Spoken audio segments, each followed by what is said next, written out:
انبسطتوا هيشت الشتويه وما رحتوا الرحله وراحوا عليكم التذاكر. نصحتكم مرتين، عملت لكم فيديوهات وقلت لكم عجلوا احجزوا التذاكر، رحله عمركم هاي بتنسوا الدنيا كلها بهالرحله. طنشتوا الموضوع وركضتوا دغري تسالوا على التفاصيل، قد ايه بتكلف وقد ايه مصاري. ينعل ابو المصاري، تناوي الكلام هذا اسمه مال. لو كان جالس ماشي لك اسمه مال. ركضتوا قد ايه وقد ايه. راحت عليكم الرحله. عن اي رحله عم بحكي؟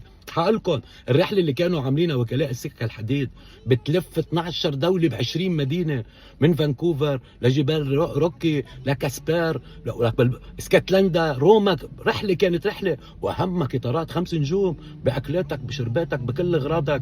لك حتى بقطره العين عاطينك اياها. شو كان ناقصك ما بعرف. ما بدنا نروح، ما تروحوا خسرتوا الرحله. الله قديش كلفتها نسيتوا. كانت بس ب 146,505 دولار. يعني ما لنا قصه كبيره. انا بس اللي قهرني موضوع $5 يعني، مش بس انه 146,500 وخمسه على ابتداء من هذا السعر. ما مهم. هلا في ناس راحوا انبسطوا ورجعوا. اي نعم راحت الكلوه وحطوا القرنيه ليدفعوا المصريات، بس ما مهم. انبسطوا الجماعه ورجعوا بلا الكلوه، بس ما مهم. شوف قد ايه انبسطوا بالرحله. انتم طنشتوا الموضوع. الله يسامحكم. شو قال بيقولوا لك بالاخر؟ ابتداء من 146,505 وحاطين لك بس اختها الرحله سبيتها وبعدني